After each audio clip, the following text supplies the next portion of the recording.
Bernard Toulier, qui est quand même une sommité en la matière. Alors, il a beaucoup de titres. Vous en avez déjà un qui est prestigieux. Et il a beaucoup de fonctions. Je sais qu'il est expert auprès de l'UNESCO, c'est vrai. Il connaît beaucoup de choses et il va nous faire profiter de tout son savoir au cours de cette conférence qui s'inscrit dans le travail du CAUE 64. Madame Chauvet et Madame Gaillet sont présentes ici. Merci pour l'organisation de ces journées. Alors, dans l'émission du CAUE, je me souviens qu'il y a la sensibilisation à la culture, à l'architecture. Il y a plusieurs lignes et il y a également la culture. Et c'est vrai que connaître une ville, connaître son patrimoine, ses constructions, ça fait partie de ce fonds culturel que nous pouvons tous partager. Ce fonds que nous devons connaître, préserver et faire connaître à nos enfants. Le patrimoine, c'est certainement une des dimensions les plus importantes pour cette fameuse cohésion sociale dont on nous rebat les oreilles. Alors nous avons la chance d'avoir un superbe patrimoine à Biarritz et sur la côte basque, et Monsieur Toulier va encore nous éclairer. Alors je ne sais pas ce qu'il va nous raconter. Je lui ai demandé, il m'a dit beaucoup de choses. Alors nous aurons la surprise et merci par avance. Merci encore, Madame Chauvet, pour cette décentralisation. D'habitude, vous étiez à Pau, et vous êtes quand même venue sur la côte basque. Merci encore. Merci à vous surtout de nous recevoir sur la côte basque. C'est pas une décentralisation, c'est clairement un cinespace de la côte du Pays basque, d'ailleurs, d'une manière générale. C'est vrai que depuis 7 ans, nous organisons cet événement dans le Béarn, et il nous semblait indispensable de le faire aussi sur le territoire du Pays basque, sachant que le Conseil d'architecture, d'urbanisme et d'environnement est une structure à l'échelle du département. Donc nous y travaillons depuis 39 ans. Nous sommes une association d'intérêt général créée par la loi sur l'architecture de 77. Notre mission, notre objet, c'est de promouvoir la qualité architecturale, urbaine, paysagère, environnementale, enfin, tout ce qui fait le cadre de vie et la qualité de vie des habitants. Donc nos missions sont de 4 ordres. Le conseil, ça s'appelle conseil, aux particuliers, aux collectivités locales, un conseil gratuit dont vous pouvez tous bénéficier quand vous avez des projets de construction, de rénovation. Nous avons des permanences sur tout le département, et notamment ici à Bayonne, tous les mercredis, sur rendez-vous. Nous avons aussi une mission de formation pour les professionnels, les élus, les techniciens du territoire, une mission d'information et de sensibilisation du grand public à l'architecture, à l'urbanisme, au patrimoine, au paysage. Et c'est donc dans le cadre de cette mission que nous organisons depuis 7 ans Cinespace. Alors l'objet, l'approche est celle de faire découvrir via le média du cinéma dans un premier temps, et puis ça s'est élargi à des conférences, des expositions, des balades, des ouvrages, des présentations d'ouvrages. Donc à travers tous ces médias culturels, faire découvrir l'architecture, des périodes, des époques, des styles, les paysages, le patrimoine, sensibiliser sur ces sujets-là à travers autre chose peut-être que les médias habituels. Donc nous avons choisi pour venir vous proposer ce premier cinespace Pays basque, la villégiature. Ça nous semblait une évidence. C'est un sujet tout à fait départemental, puisque ça a autant de sens dans le Béarn que sur le Pays basque intérieur ou littoral. Et voilà, nous avons tout un programme, je ne vais pas rentrer dedans, il est déjà bien entamé cette année. Vous l'avez dehors, vous l'avez trouvé sur la petite table, et voilà, je vous invite à le consulter. Il y a encore une manifestation après, une présentation d'une exposition, et puis demain encore un film. Notre autre partenaire, donc il y a bien sûr la ville de Biarritz, la médiathèque, également le cinéma Le Royal, qui est le partenaire local sur lequel nous nous appuyons et qui nous a accueillis avec plaisir. Je laisse très vite la parole à Monsieur Toulier, il a des choses beaucoup plus intéressantes à dire. En 2 petits mots, donc Bernard Toulier, effectivement, c'est notre invité d'honneur et nous sommes absolument enchantés de le recevoir. Il nous a absolument captivé lors de son intervention à Pau il y a 2 mois maintenant. Je ne doute pas que ce sera la même chose ici. Le sujet est adapté au territoire et c'est lui qui vous présentera. Je donne quand même ses titres: conservateur général honoraire du patrimoine, archéologue historien de l'architecture, chercheur au CNRS, expert pour l'UNESCO. Excusez du peu. Voilà. Donc l'intitulé de sa conférence, c'est l'âge d'or de Biarritz et la Côte Basque, laboratoire de l'architecture balnéaire. Il va nous faire découvrir tout cela.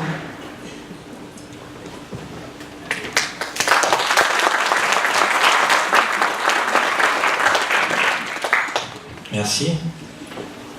Merci donc au CAUE, merci à la ville de Biarritz.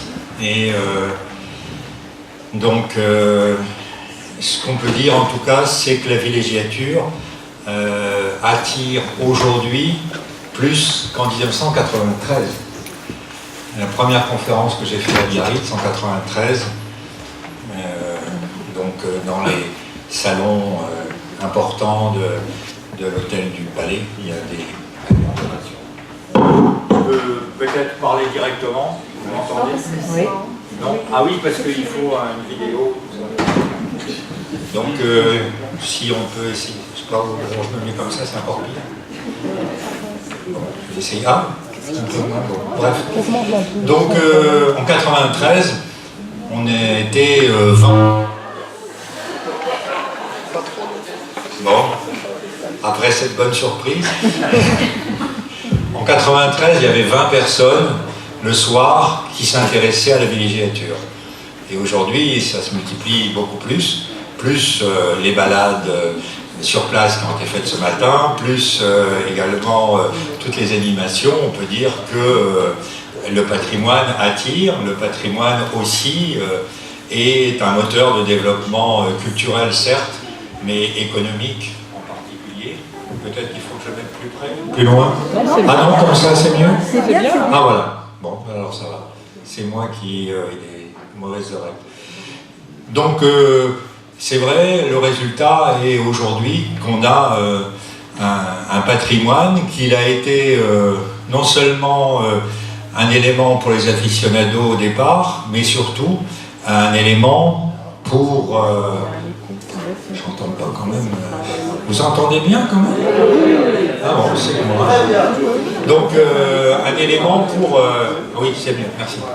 Et donc, un élément moteur. Et aujourd'hui, aucune municipalité, aucun élu ne pourrait vivre sans parler de patrimoine. C'est évident. Et chaque citoyen, aussi bien les gens qui viennent ici sur la côte, et ils sont nombreux, que les gens qui résident, de plus en plus nombreux, c'est leur quotidien. Donc c'est vrai qu'il y a eu un changement de mentalité en environ une génération. Changement de mentalité qui est aussi un changement dans la connaissance. Avec Pierre-Jean Artelasser, on était en train d'arpenter maison par maison et faire l'inventaire de ce qui existait il y a quelques années.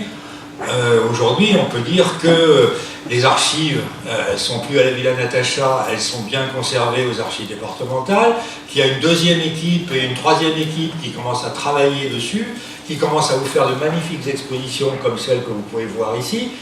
Et donc, il y a un développement de la connaissance.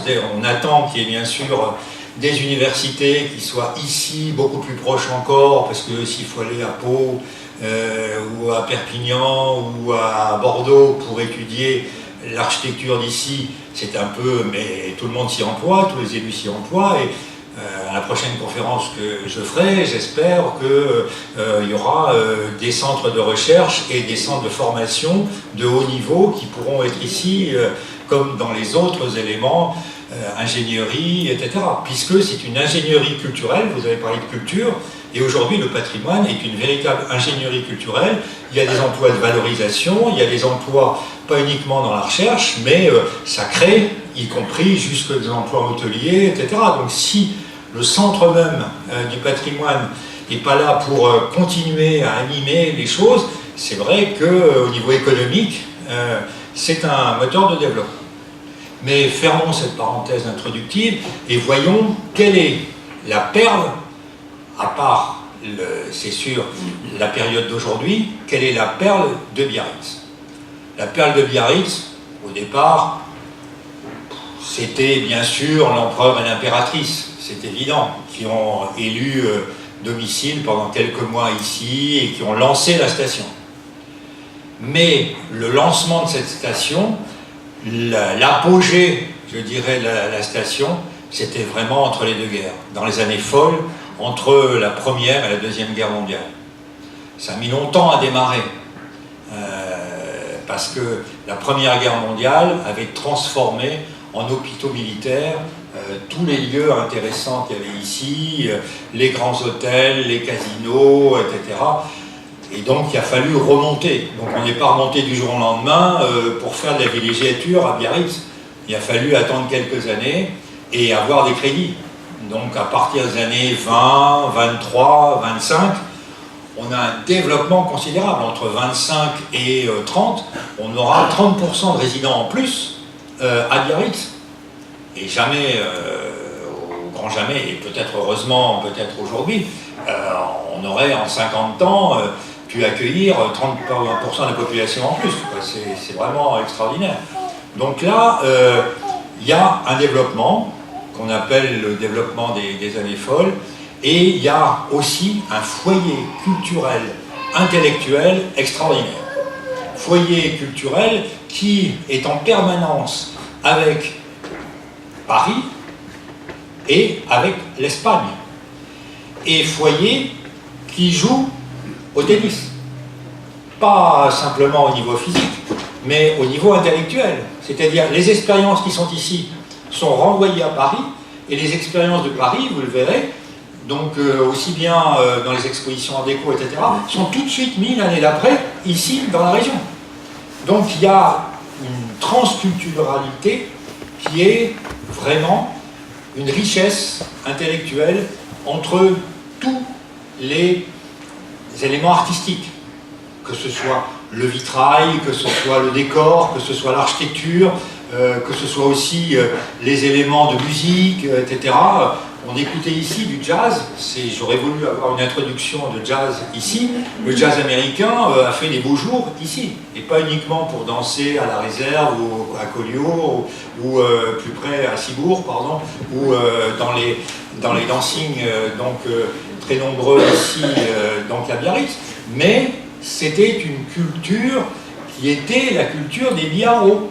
On l'a oublié, le jazz et la musique tzigane. Oui.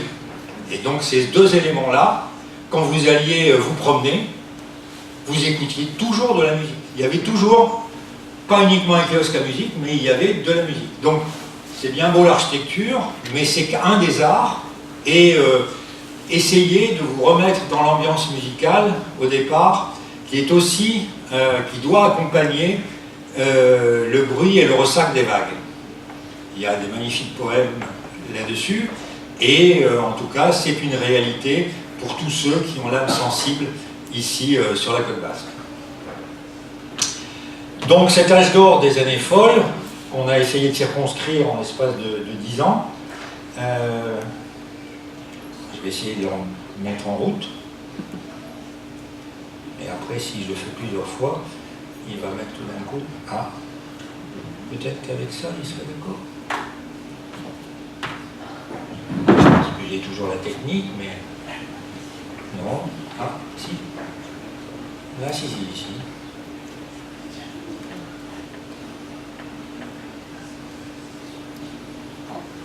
Il est resté 2 heures sur cette diapositive-là, alors le temps qui se réveille. Ah, voilà. Voilà. Merci en tout cas de ton intervention, Amandine. C'était vraiment efficace.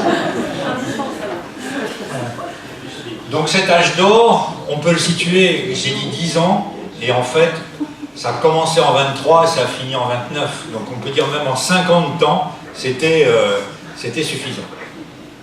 Donc on construit, on rénove, et de Bayonne à Hendaye, donc sur les 13 communes qui bordent en tout cas la mer, on a un renouvellement des commanditaires, ce ne sont plus simplement les rentiers, les rois, les aristocrates, etc. Ça va être les jeunes loups qui sont dans la haute couture, dans le parfum, etc., qui vont venir ici. C'est le nec plus ultra de la société qui viendra. C'est plus simplement, il y a la Côte d'Azur pour le reste, mais pour une certaine élite, c'est d'abord Biarritz.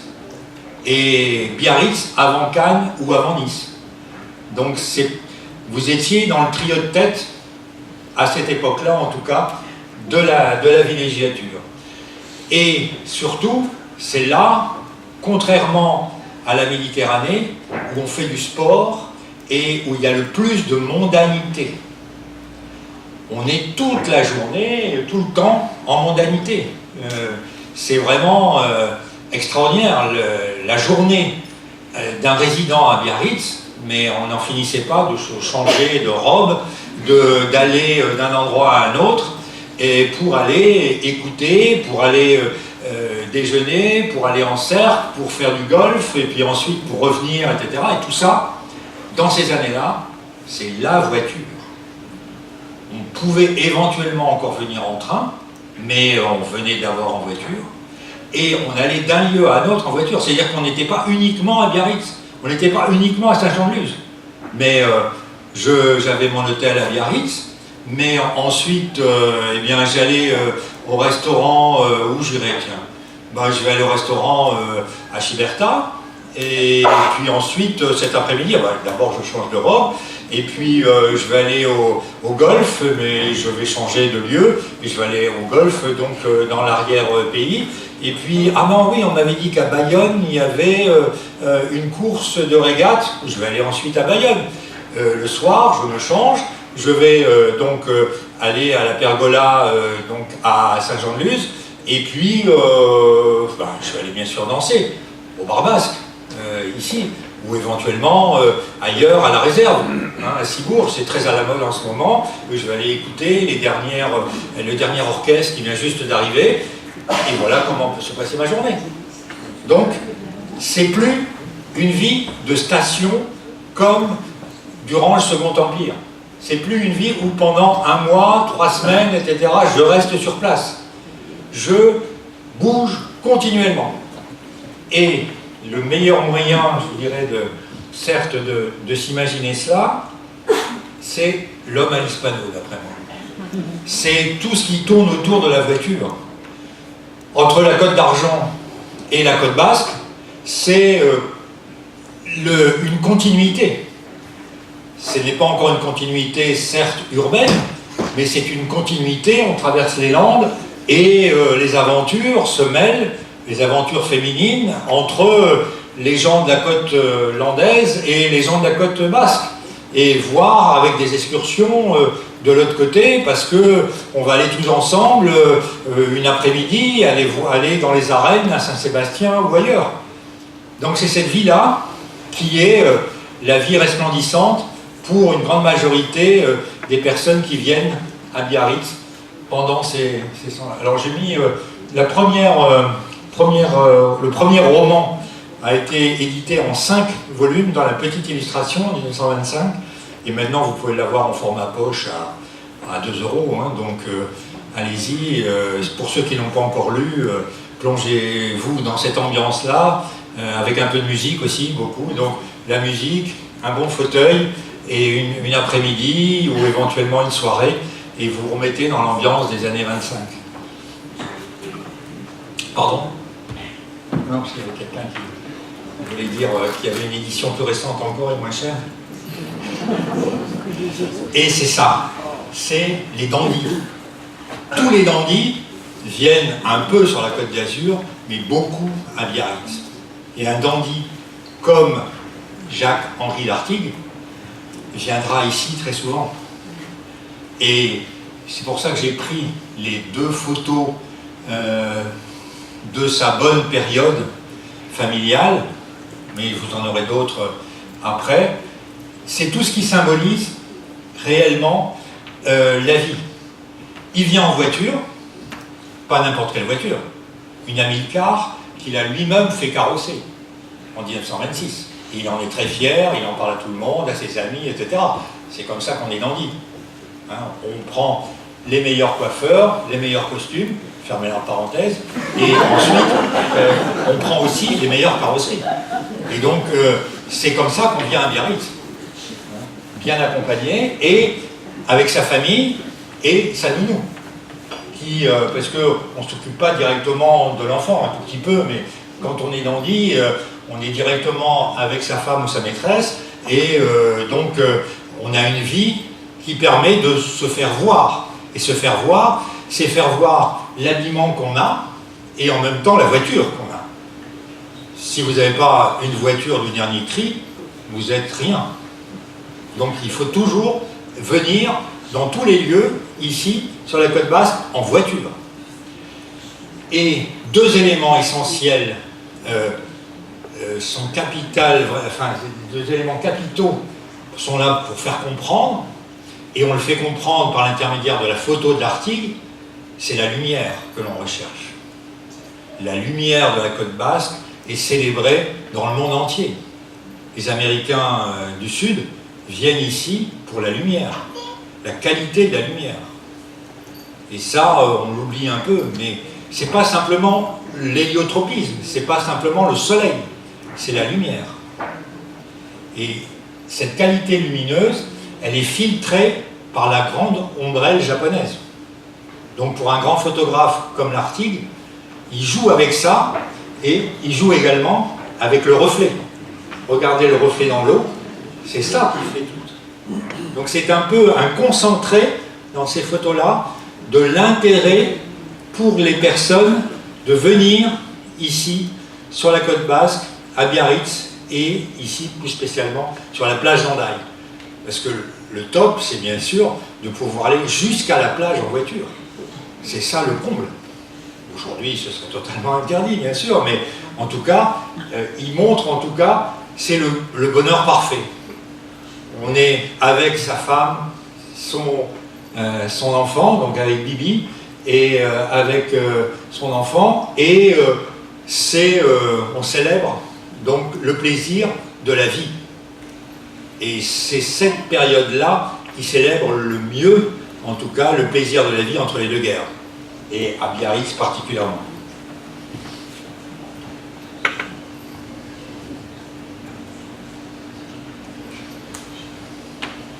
Rentrons dans le vif du sujet, et comme on a ici le représentant de l'urbanisme de Biarritz, il était bien sûr obligé de mettre ça rapidement, bien sûr, je me suis amusé à mettre ce plan. Donc, c'est parce que tous ces plaisirs s'inscrivent dans le lieu et dans le territoire.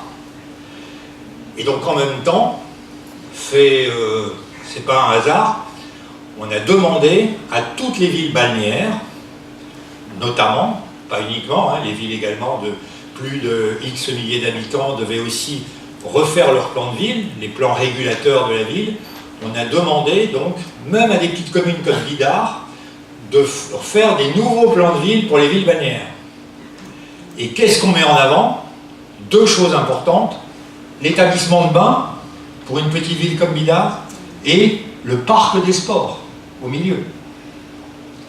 Et entre la gare et la mer, toute la topographie également change.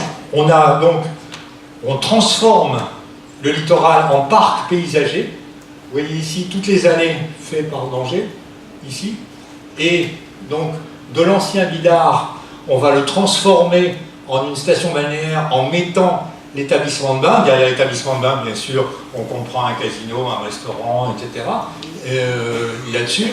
Et à mi-chemin entre la gare, avec sa grande avenue, et l'établissement de bain, on va faire les établissements publics, avec la salle des fêtes, et le parc des sports, avec le nouveau lotissement.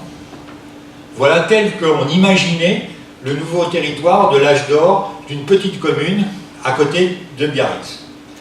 Donc ce qu'il faut bien comprendre, c'est que cet âge d'or, c'est pas uniquement la mode, c'est pas uniquement l'architecture fabuleuse, c'est également une inscription dans le territoire. Et donc toute société qui commence à pouvoir maîtriser son inscription dans le territoire commence là à mettre en pratique les pratiques balnéaires, les pratiques culturelles et sa nouvelle façon de vivre. La nouvelle façon de vivre, c'est la salle de jeu, peut-être pas pour tout le monde, mais en tout cas le parc des sports, peut-être pas pour tout le monde, mais quand même. Il y a donc un terrain de foot, et le terrain de foot, c'est pas simplement un terrain de golf. Hein, donc, ça veut dire derrière qu'il y a une certaine idée, en tout cas, de faire participer la population locale en même temps que la population des résidents. Donc, moi, dans les années 90, quand j'ai commencé à travailler ici, il n'y avait que Bidart, mais grâce aux archives départementales, on doit pouvoir retrouver ces plans régulateurs des années 20-30 pour toutes les communes. Il y a des étudiants encore, ou il y a des professeurs, des maîtres assistants qui sont ici dans la salle. Sachez qu'il y a une belle thèse à faire sur le renouveau urbanistique dans l'entre-deux-guerres de la Côte Basque. Ça n'a pas encore été étudié, mais en tout cas, si on veut avoir de bonnes AVAP, si on veut avoir des beaux projets urbains ici sur la Côte Basque, il faut pouvoir savoir ce qu'il y avait avant et quelles étaient les idées des premiers urbanistes. Les frères d'Angers, DANGER, hein, je crois que j'ai dû le mettre quelque part, oui, sont quand même pas des petits urbanistes. Donc ils n'ont pas été payés par la ville de Bidart pour faire le plan régulateur. Hein. Ils ont fait le plan régulateur de Vichy, etc. C'était quand même de très grands qui sont venus ici sur la Côte Basque. Donc c'est pour ça que je parle de laboratoire d'architecture et d'urbanisme, parce que bon, c'est l'équivalent d'un Nouvel, c'est l'équivalent aujourd'hui de grands architectes qui viendraient sur la Côte Basque payés par l'État. Bon, c'est même pas la peine de l'envisager aujourd'hui, mais pour pouvoir essayer de voir comment on peut adapter les nouvelles pratiques à un nouveau plan de ville. Donc ces nouveaux plans de ville-là sont importants pour comprendre comment s'inscrit l'architecture. Donc c'est pour ça que j'ai voulu les mettre un peu en avant. Et c'est aussi bien pour les extérieurs que pour les intérieurs, comme je l'ai dit, parce qu'à côté de la gare, qu'est-ce qu'on met? On met le groupe scolaire. Hein? Donc c'est pas uniquement pour faire beau et joli, pour avoir un beau casino et un bel établissement de bain. C'est bien pour les gens qui vivent tous les jours dans la station. Et également, on a les moyens de structurer l'ensemble de la Côte Basque. On avait déjà eu les moyens sous le Second Empire, et on a encore des moyens certes aujourd'hui, mais à l'époque, qu'est-ce qu'on fait quand on a des moyens? On restructure la Côte des Basques. C'est toujours le leitmotiv depuis qu'il y a du balnéaire et une Côte des Basques ici, c'est qu'on croit que avec le BRGM, on croit qu'avec tel état d'ingénieur, on va arrêter la nature. Et donc, on injecte du béton, des contreforts comme on n'a jamais fait, etc. Et puis, on s'aperçoit qu'une génération ou deux après, ce que vous avez fait, c'est rien du tout. Il faut tout refaire, mon cher ami. Et hop, de nouveau, la planche à billets se met en route, et on refait, pour des millions et des millions, quelque chose que la nature va faire enlever d'une pichenette quelques générations après, c'est évident.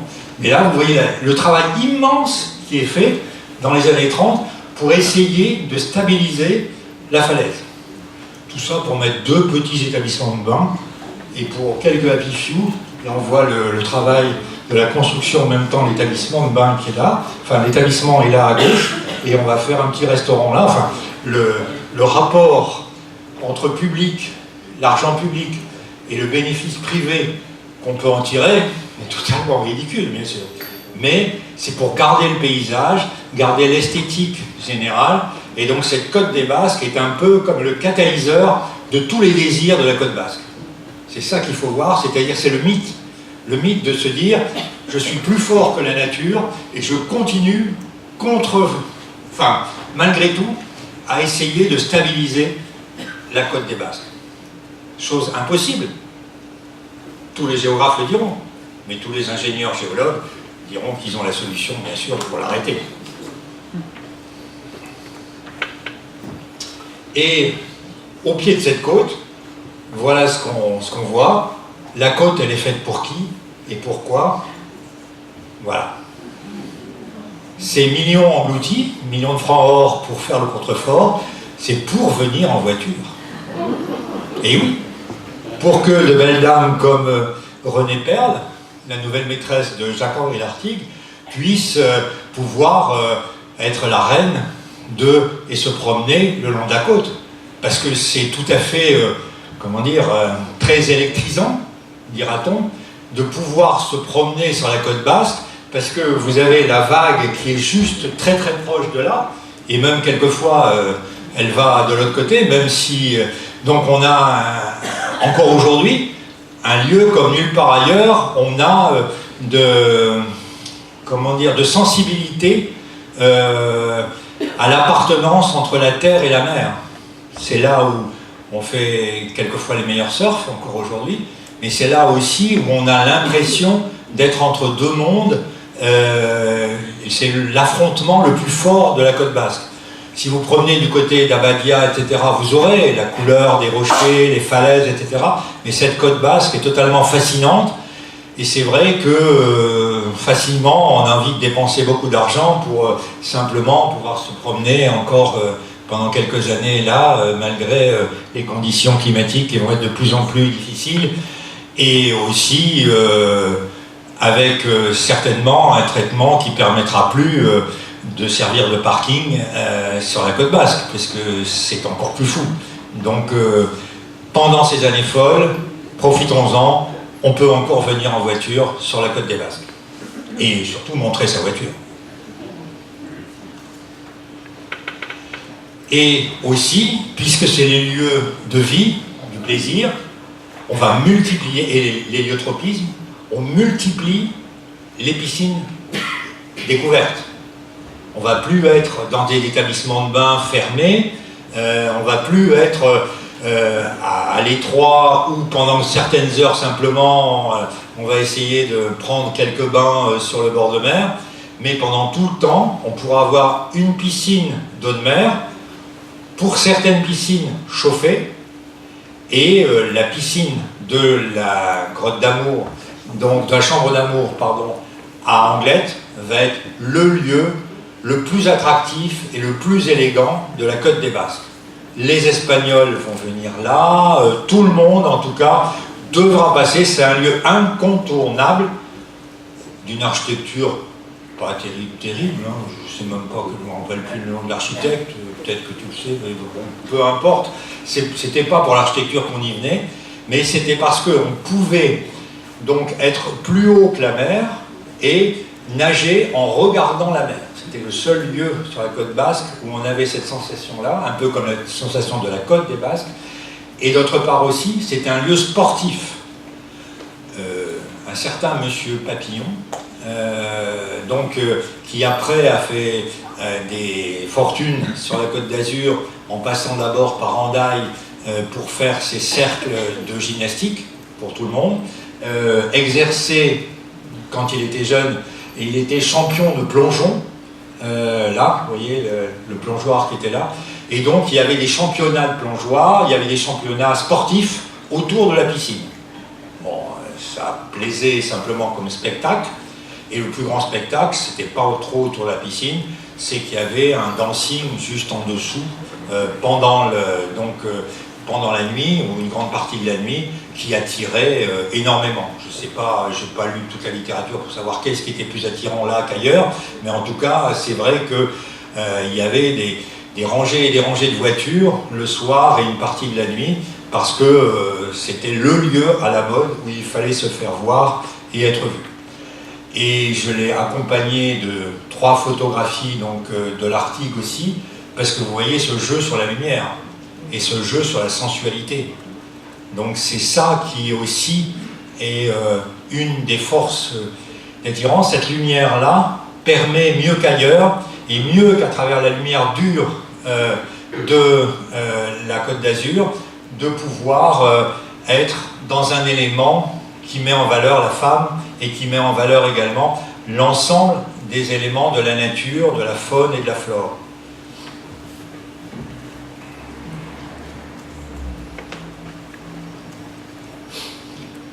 Le lieu des bains qui est le lieu du sport, c'est aussi une redécouverte, et une redécouverte de la mer.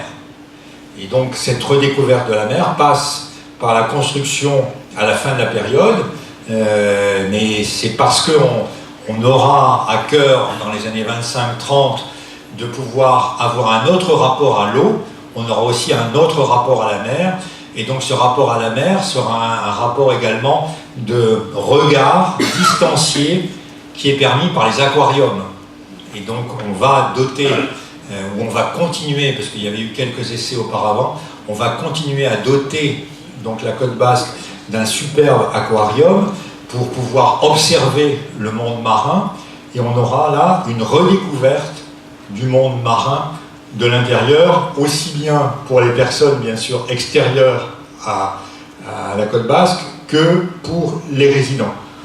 Et on le voit bien parce que on n'ouvre pas simplement le musée de la mer au moment donc de l'arrivée des estivants, ou plutôt des étrangers, on les appelait encore étrangers à l'époque, et on voit bien que on ne fermait que 2 à 3 mois de l'année, et le reste du temps, ça veut dire que c'était les gens locaux qui allaient au musée de la mer. Mais pour moi, le comble du comble, c'est vraiment la redécouverte des notions de l'eau. Et donc dans ces céramiques de Cazaux, c'est vraiment directement les naïades, les muses, donc nues, qui redécouvrent l'eau. Et avec un jeu coloré donné par la céramique, et la fontaine qui est encore ici, c'est une photographie des années 90 de Dominique Delaunay, que je n'ai pas citée ici, mais je ne sais pas si elle existe encore dans cet état-là, ou s'il a été restauré avec la fontaine qui devait couler en cascade sur les murs de céramique. Mais en tout cas, c'est vraiment un des lieux et un des temples de ces années folles, ici à Biarritz. Il faut vraiment que vous alliez en pèlerinage voir ça, parce que vous comprendrez mieux le rapport entre l'eau, le soleil et la lumière. Et ce rapport avec l'eau, qu'a bien compris Cassot dans sa céramique, est ici et tout à fait magnifié dans ce lieu du musée de la mer. C'est bien sûr, j'en ai parlé, le lieu du renouveau. Et ce renouveau doit se traduire dans tous les bâtiments. S'il veut être à la mode, on ne va pas aller dans un bâtiment Second Empire, se divertir. On va dans un bâtiment, de même que vous avez un habit à la mode, vous aurez automatiquement aussi l'appétence pour aussi avoir une architecture à la mode. Alors c'est vraiment là tout à fait le style de la mode, c'est-à-dire que on reprend la structure ancienne du casino de 1900, hein, on a encore les bétons qui sont là, etc. Et l'olé à l'intérieur, donc il y a un magnifique article de M. Lasserre là-dessus, et l'olé donc essaiera d'inscrire son nouveau programme à l'intérieur des structures, et donc en l'espace d'un an, on va faire un nouveau casino, c'était souvent comme ça, nouveau casino qu'on aura aussi fait à Saint-Jean-de-Luz, un an plus tôt, nouveau casino qu'on aura sur les 300 casinos qu'il y avait à l'époque donc en France. On va en restaurer ou en reconstruire dans ce style-là environ 250. Donc c'était vraiment un raz-de-marée d'être à la mode, et à la mode art déco bien sûr. Donc fini les petites fioritures, fini le rapport à l'antique, fini les petites colonnes et les chapiteaux. C'est aujourd'hui l'art déco qui domine, avec tous ces poncifs donc, qui sont magnifiquement ici mis en valeur. Alors j'ai fait une exception parce que j'aime beaucoup bien sûr ce casino, et je trouve que la perspective du couloir, qui est une perspective du couloir, de l'accès et de la transversalité du casino entre la ville et la mer, qui se fait ici par cet élément-là, est tout à fait très émotionnel, c'est-à-dire qu'il y a une lente procession de chaque personne qui peut y aller, qui, avec le tapis refait sous les ordres de Lombard, est encore plus magnifié aujourd'hui. Et donc, cette procession que vous faites jusqu'à la contemplation de la mer, et être assis dans les meubles de Stark pour admirer la mer, c'est un des summums que tout citoyen biarro et que tout résident à Biarritz doit avoir fait au moins une fois. Là aussi, c'est un des éléments forts de la vie, et c'est un peu la vie des années folles, c'est-à-dire que n'importe qui aujourd'hui peut se dire bah, je rentre dans le casino, j'ai ma robe de soirée et je vais contempler la mer, quoi. Donc il y a une force d'évocation, une force d'imagination que contient encore aujourd'hui, malgré les différentes transformations que contient cet édifice. Donc allez-y et revenez-y le plus souvent possible. Parce que certains autres casinos n'ont pas eu l'intérêt et n'ont pas eu la chance de pouvoir être reconstruits sur les traces des anciens en gardant l'essentiel des traces anciennes. Je veux parler donc de Saint-Jean-de-Luz, où il y avait beaucoup de cercles et de casinos à Saint-Jean-de-Luz, plus qu'à Biarritz, avant les années 20, et où on avait commandé à l'architecte à la mode de l'époque, à la mode dans les années 20-25, William Marcel, on lui avait fait un nouveau programme. Faites donc, comme on faisait partout en France et plus spécialement sur la côte des Basques, faites donc un nouvel hôtel casino. Il a fait des dessins et des dessins pendant 2 ans, le pauvre. Magnifiques dessins qui sont conservés aux archives départementales. Dessins en couleur, aquarellés, avec des premiers devis. On lui demandait également de faire des dessins avec la lumière artificielle et donc des dessins sur ce que ça allait faire avec pendant la nuit, etc. Vous avez des aquarelles magnifiques. Et il commence à construire. Il en est au premier niveau. Et là, un Deus Ex Machina que j'ai pas encore réussi à élucider, mais que peut-être quelqu'un dans la salle a essayé d'élucider, on le met à la porte. Il avait pourtant bien rempli son rôle. Il avait travaillé pendant 3 ans, 4 ans, je ne sais pas s'il avait été payé ou pas. Et on lui préfère un jeune loup qui fait une autre architecture et qui s'appelle Mallet Stevens. Et Mallet Stevens, il doit aussi se gratter la tête parce qu'il n'a que 8 mois pour construire sur les bases d'une construction qui est déjà faite jusqu'au rez-de-chaussée. Et fait pour un autre type de bâtiment, qui n'est absolument pas donc le bâtiment qu'il avait fait avant. C'est-à-dire qu'il doit mettre ses pieds sur un élément qui n'est pas du tout le sien, donc il doit réinterpréter de l'intérieur l'ensemble pour en faire en 8 mois un grand hôtel et un casino. Et donc en septembre, ça aurait dû être fait en juillet-août, mais enfin on a poussé, en septembre 28, il y a l'inauguration de cette hôte, donc vous voyez bien ce qu'on a voulu faire. Et voilà ce qui en est réalisé. Rien à voir du tout avec du néo-basque. Rien à voir avec quoi que ce soit. L'art déco est passé. L'exposition a marqué les esprits, sans doute les esprits aussi des gens de la côte basque. Qui exactement dans la municipalité ou ailleurs, je ne sais pas, il faut encore faire des études, et heureusement qu'il y a des possibilités d'études encore, et ça ne manque pas sur la côte basque. Et ici, on va reprendre les poncifs de l'exposition de 1925, y compris donc les éléments à lumière des frères Martel, bien sûr, tous les éléments qui permettent d'avoir des vitraux. Vous voyez ici le vitrail très art déco de l'hôtel Atlantic City. Et au mois de septembre 28, la mine réjouie de Mallet Stevens, qui a réussi un tour de force formidable, accompagné de la femme de l'Artigue et de sa petite amie. Voilà. Et ces tours de force vont être très souvent le cas, Lollet d'abord, il en a fait aussi un tour de force, mais à la limite, il était lui-même son propre maître. Ce qui est terrible, c'est que Mallet Stevens n'avait pas le temps d'aller de Paris voir son chantier. Donc il a demandé à l'architecte qu'il avait évincé de pouvoir contrôler le chantier tous les jours. Ou bien, je ne connais pas le train de vie de William Marcel, peut-être qu'il avait besoin d'argent, mais en tout cas, je trouve que c'est une deuxième fois passer un calvaire. La première fois, on vous jette dehors, mais après, on vous redemande d'aller voir le travail du concurrent tous les jours, jusqu'au jour de l'inauguration. Vraiment, il y a vraiment un livre à écrire.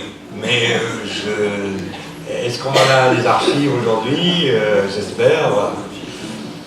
Donc dans ces années folles viennent... Alors on multiplie les hôtels, bien sûr. Les hôtels, il y avait quelques palaces vers 1900, etc. Niermans avait largement agrandi déjà celui de Biarritz, mais c'était pas suffisant. Donc on multiplie les hôtels et on en construit 2 à la fois pour la petite commune de Guétary, 2 à Guétary. Aujourd'hui, on vous dirait sur Guétary au Bidart, allez hop, on va remettre 200 chambres en plus. Il faut avoir une capacité quand même, d'une part financière, et deuxièmement, d'être sûr de pouvoir le rentabiliser rapidement. C'est le cas, et toujours avec un magnifique plan art déco, hein, avec un plan en V, avec des terrasses, avec donc des pergolas, et bien sûr, il ne peut pas avoir de construction dans les années folles, sans mettre en valeur la lumière, et particulièrement la lumière de la côte basque. Donc on appelle les meilleurs, et les meilleurs modernes. Mauméjean est appelé, mais il n'était pas totalement moderne, Mauméjean. Il était encore, il regardait un peu trop encore le 19e siècle, il était encore figuratif, etc. Mais on l'appelait, hein, pour Barbarignan, on l'a appelé, pour... Bon, il avait encore largement de quoi faire avec les commandes qu'il avait sur la côte basque. Mais des gens comme Gruber, donc de Nancy, sont venus jusqu'ici. Alors ils sont venus dans les bagages de certains architectes, notamment un architecte qui avait les pieds ici et qui a fondé une de ses agences ici, c'était Iriart, qui avait des chantiers en Lorraine, et donc il a pris les meilleurs qu'il connaissait, dont Gruber, et les a mis ici. Donc il y a vraiment une transculturalité intéressante pendant ces années folles, parce qu'on prend les meilleurs de toute la France, en fait, pour venir travailler ici. D'où toujours la question du laboratoire quand même architectural de cette côte basque, parce que c'était pas uniquement avec les moyens locaux, c'était le meilleur, et vous avez vu dans tous les domaines, et les meilleurs architectes prenaient également les meilleurs maîtres d'œuvre, au niveau du vitrail, au niveau de la ferronnerie, des Schwarz, des Sub, etc., au niveau des mosaïques, Labouret, etc. Donc les meilleurs partout sont venus travailler pendant 5 ans sur la côte basque. On espère que le patrimoine qui est généré par ça pourra être conservé et transmis le plus longtemps possible. Donc appel à tous pour veiller en tout cas à cette transmission. Et vous voyez la qualité du vitrail moderne. C'est-à-dire que c'est plus du tout un vitrail à la Mauméjean où donc c'est de la peinture sur verre. Là ici, c'est sur le verre lui-même, les verres américains, les dégradés de verre, etc. qu'on va jouer. On va jouer certes sur des couleurs franches et aussi sur les qualités du verre. Donc vous voyez le détail que j'ai voulu mettre en avant, c'est justement, c'était pas des verres très très chargés, c'était des verres très abstraits, au contraire. Alors c'est toujours à peu près le même thème avec Gruber, hein, c'est la lumière, la faune et la flore, les oiseaux, mais des choses très stylisées, qui sont en correspondance avec le caractère très stylisé également de l'architecture. Il n'y aura plus de décor, donc c'est un peu l'équivalent en tout cas de ce qu'on trouve dans l'architecture. Et donc il est en osmose totalement avec le travail d'Iriart et avec ses collaborateurs, notamment Tribou. Et Beau, éventuellement, mais il dessinait surtout en agence. L'agence a continué pendant très longtemps à travailler ici sur la côte basque. un des summums de l'architecture, fait par un architecte, et pourtant c'est une œuvre quasiment d'ingénieur. C'est la passerelle faite par Godbarge. Pour moi, c'est une merveille, quoi. C'est cet élancement donc vers l'hôtel qu'il vient de construire.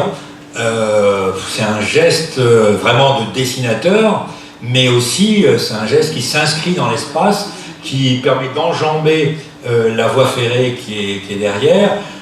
Et c'est un geste encore très contemporain, quoi. C'est vraiment un des gros moments de l'architecture de la Côte Basque, cet élément de petite passerelle. Et après, vous voyez, j'ai fait 2 photographies, l'une qui montre bien le sens donc vers la terrasse de l'hôtel, puisque ça permettait d'enjamber et de monter donc sur le sommet donc de l'hôtel, et d'autre part ici, ces petits ressauts très élégants qui permettent d'avoir, parce qu'on pouvait, on passait pas en voiture, hein, mais c'était simplement des petits lieux où il y avait des bancs et on pouvait admirer le panorama. Alors on n'admirait pas ce qu'il y avait en dessous, hein, le chemin de fer, c'était surtout pour admirer en même temps donc la mer.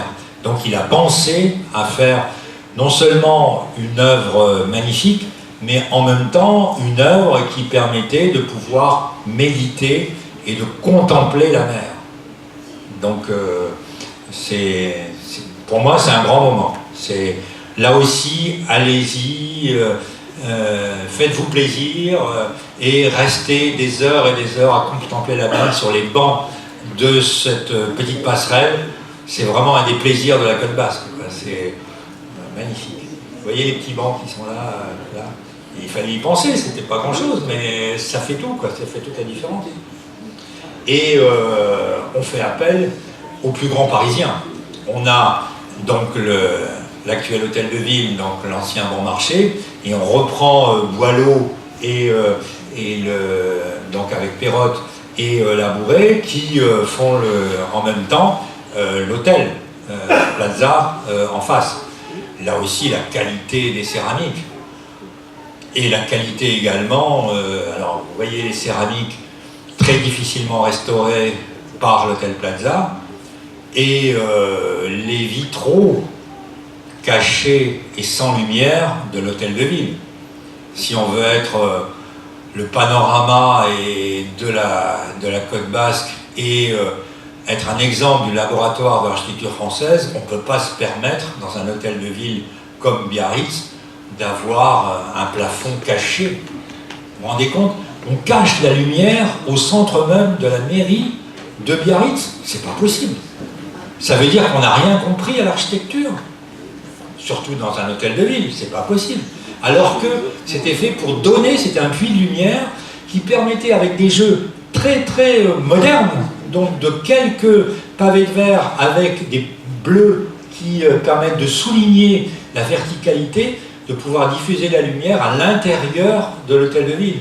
Aujourd'hui, on a peint donc les pavés de verre intermédiaires et on a occulté l'ensemble. Mais la prochaine fois qu'on fera une conférence ensemble, vous verrez, ce sera restauré. Et on a aussi des personnes qui ont beaucoup d'argent. Et je ne dis pas que c'était du blanchiment d'argent, mais en tout cas, la façon dont il est mort après prouve bien que ce certain Stravinsky, qui était de qualité un peu louche, hein, il n'avait pas fait son argent avec la France-Afrique, mais en tout cas, il avait de l'argent à devoir manger. Donc, il fait un magnifique hôtel, et l'hôtel pour les gens de la Côte des Basques, qui était le nec plus ultra, c'était celui de Dax, bien sûr. Et donc, on a ici tout à fait la terrasse de Dax, les éléments pergola de la terrasse, etc. Et donc la roseraie, ici à l'île Biarritz, reprend une grande partie de la modernité des éléments les plus modernes. Et un an après, hein, donc ça va très très vite. On n'attend pas 10 ans, etc. Non, ça va très très vite. On veut être moderne parmi les plus modernes. Donc on établit donc ceci. Et quand on le fait rapidement, le jour de l'inauguration, il y a une partie du garage en sous-sol qui s'effondre, il y a des chambres qui s'effondrent, etc. Mais on ne le dit pas, bien sûr, aux journalistes, aux spectateurs qui sont là, mais en tout cas, ça a été fait à assez rapidement. Et surtout, on a là des travaux qui ne sont pas signés Gélos, ce qui est assez rare quand même dans le coin, parce que Gélos avait trusté, les frères Gélos avaient trusté quand même une grande partie de la commande. Et on a des jardins cubistes, du Vachereau par exemple, ce qui est extraordinaire. Et donc vous voyez les jardins qui sont là, ici. Des jardins aussi en terrasse, mais en oblique, etc. Donc un des rares jardins qui malheureusement n'existe plus ou qu'on pourrait peut-être remettre en route, parce que l'art des jardins attire beaucoup en ce moment, donc, et les jardins cubistes, il n'y en a pas beaucoup en France aujourd'hui visibles, mais en tout cas, on avait donc une grande partie de cela, et sans doute après, on y a établi une piscine. Je n'ai pas retrouvé un historique très très précis de cette piscine, mais on a fait un hôtel, casino et un jardin autour. Donc dans la magnifique exposition Villa et Jardin, j'ai pas vu ce jardin-là, mais il faudrait en tout cas en parler davantage. C'était pas uniquement donc les jardins paysagers que faisait Gélos, c'était pas uniquement les jardins classiques à la française, c'était un style de jardin vraiment qui correspondait le mieux, me semble-t-il, à l'art décoratif qu'il y avait en architecture, cette architecture cubiste du paysager. Et là, dans ce maillon de la chaîne de la connaissance, on n'en a plus aucun dans la Côte Basque, alors qu'il y en avait. Donc est-ce qu'il faut le restituer, ou au moins le faire connaître qu'il nous manque encore des maillons pour faire comprendre cette architecture? Cette architecture ne peut se comprendre qu'à travers l'espace paysager qu'il y a autour. Et dans cet espace paysager, on ne peut pas, sur une architecture art déco comme ça, mettre un jardin à la française. Et donc ce jardin correspondait parfaitement, donc en adéquation avec les idées qu'il y avait sur cette architecture supérieure. Et magnifique casino, avec vous voyez l'inspiration également, on est en 28, et donc ces galeries-là annoncent les galeries de la Prade et les galeries beaucoup plus importantes du ministère, enfin pas du ministère, de l'exposition coloniale des années 30. Hein. Et donc on a ces grandes galeries-là, et des jeux de lumière aussi, pour avoir des sas de lumière, pour pouvoir éclairer les vitraux toute la journée, et pas uniquement avec le soleil brut, donc directement, et les magnifiques vitraux de Gruber, et des peintures murales. Peintures murales, on a essayé longtemps de savoir quels étaient les auteurs de ces peintures, d'agrandir cette photo-là, etc. On n'a pas réussi. Là aussi, il y a de la recherche à faire, parce qu'il y avait aussi des peintures. Il n'y avait pas que du vitrail, il n'y avait pas que de la ferronnerie, c'était aussi des éléments peints. Et là, il n'y en a plus beaucoup non plus dans la région. Donc, il faudrait pouvoir faire le point là-dessus. Et vous voyez les deux lumières ici très importantes, des lumières donc zénitales, un peu dans ce que vous avez encore à la villa de Mallet-Stevens à Hyères, et en même temps des vitraux qui permettent de jouer sur des lumières colorées en même temps. Donc il y avait une richesse et un luxe de lumière qui était exploité pour magnifier les intérieurs de ces lieux. Et un petit détail, parce que j'adore ce casino qui n'existe plus malheureusement, mais voilà, donc il y avait aussi du mobilier, et du meilleur mobilier, bien sûr. Donc tous les éléments, et déjà, ici, vous avez donc 28, eh bien le mobilier des années 25, donc de Pérignan, Corbu, etc., était déjà là. Hein. Ici, vous avez du mobilier avec donc des éléments en cuir et des éléments ici d'armature métallique. Hein. Donc tout concourt à en faire un lieu d'exception qui durera, comme tous les lieux d'exception, très très peu de temps, quelques années. Le commanditaire se suicide, on revend l'ensemble, ça devient une colonie de vacances, on y met également des combattants espagnols, ça devient un hôpital, et puis après, etc. etc. Enfin, il y a eu beaucoup d'événements après, et aujourd'hui, les copropriétaires propriétaires n'ont plus que leurs yeux pour pleurer, j'ai l'impression, pour retrouver le luxe d'antan. Et enfin, je vais donc faire court parce que je dois tenir les délais. Les dizaines et dizaines de lieux nouveaux ou rénovés qu'on appelle aujourd'hui discothèques, et qui à l'époque étaient donc des boîtes à danser, des bars, et donc le Bar Basque était un des lieux importants sur la place Bellevue. J'aurais pu en prendre d'autres, hein, mais bien illustrés, bien connus dans la littérature, dans les illustrations, et voilà, donc là aussi, René et Artigue vont au Bar Basque et se photographient au Bar Basque. Si vous n'avez pas été au Bar Basque, hein, qui est donc en face de la place Bellevue, là vous mettez votre belle voiture sur la place et après vous allez au bar. Et il faut passer quelques heures au bar pour se faire connaître. Allez voir monsieur un tel ou une telle, vous aurez un rendez-vous pour le lendemain et vous continuerez également votre cercle comme ça. Mais le Bar Basque était un lieu pour ce qu'on appelle aujourd'hui la jet set, mais ça ne s'appelait pas comme ça à l'époque. Et donc c'était un lieu fort où les gens devaient et étaient bien sûr bien habillés et à la mode. Et un des hauts lieux aussi, mais là pour aller danser, c'était le petit buis-buis, on appelle ça aujourd'hui, de la réserve de Cibourg, mais qui est aujourd'hui dans un état de ruine.